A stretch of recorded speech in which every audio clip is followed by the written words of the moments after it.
Today we will be reviewing the Tory Burch Romy shoulder bag. This is in the regular size. There's only one other size and it's the small. So this is just the regular Romy shoulder. We're gonna go over what fits, materials, tour, layout, all those things. Also, I've gotten so many comments on if I'm going to compare this to the new Coach Lola bag, and the answer is yes this week, so stay tuned. I'm very excited to see the Lola in person. But moving right along, let's move into materials, tour, and then layout of the bag. This bag is in the shade deep brown. It'll be crafted in pebbled leather. Pebbled leather is a very ideal leather because it is quite textured, and so it'll mask scratches really well. It's very durable, easy to clean. You can just wipe things right off. What makes it pebbled is either a tumbling or embossing. The tumbling usually gets more of an irregular pebbling, so I'm assuming this is more stamped or embossed. And so we don't really know the grade of leather underneath, but either way, it still makes for a great leather. The texture is always nice on a bag because it makes it so low maintenance, and that just helps the bag look more uniform, put together, and helps it give that more luxurious, expensive look. The little thing I appreciate about this bag is that the leather,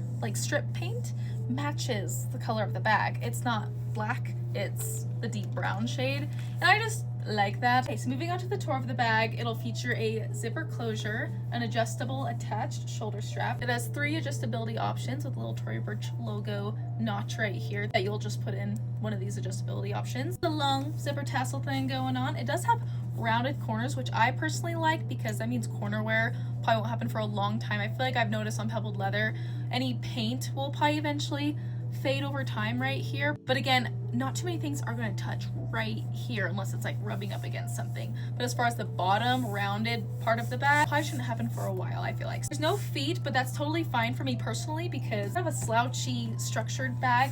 Like if it had feet, I feel like this would still be sagging past. I don't know. Moving on to the inside, it has a larger YKK zipper, and it does have a little zipper tail. I tucked it in. It does have that option if you wanted to leave that out, and it also makes it so it goes wider. But anyway, little microfiber suede-like finish interior, and it looks like they attached the interior to the hide of the leather, and it has a little slip pocket, and it's kind of far down. I'll say Tory Burch New York on gold foil down there. Crazy practical and roomy silhouette. Obviously it's a rectangle over 3 inches wide, so this fits a lot. And speaking of, let's move on to that next. I did already make a really quick what fits video, but in that what fits video I did realize that this bag can pack a whole iPad with the case, with the little pen extender. This is 11th generation A16. I feel like I always butcher what kind of iPad this is. Like, it's not that hard to figure out.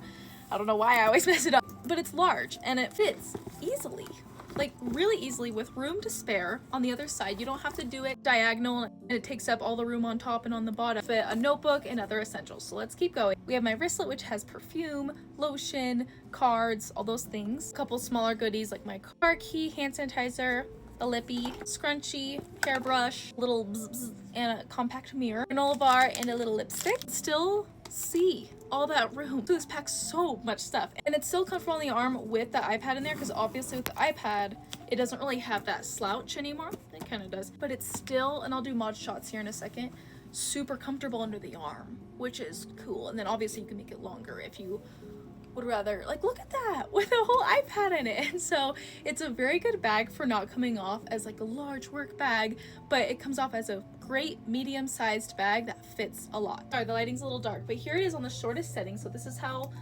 long the strap hangs down, if curious. I know some people aren't crazy about this part. I like it. I think it's a little bit grungy. I don't know, I kind of like the excess material just hanging off, but this is how it is on the shortest setting with some things inside. And then here's some mod shots. Here she is to the side, shortest setting.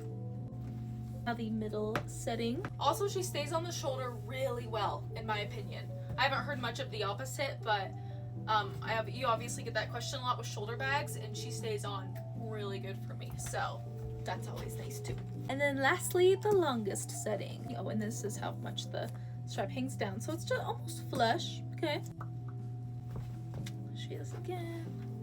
Very cute. I do like the strap length, actually. I've been in between these two. Anyway, there's a quick little review on the Tory Burch Romy shoulder bag. Comment below any questions. If you own this bag, comment below what you like about it or what you don't like about it, so we can all learn together, including myself. But this bag retails for $3.95. If it's your first purchase off of Tory Burch, you get 15% off, which is what happened to me. So I paid $3.35. But anyway, you guys have a lovely day. Bye.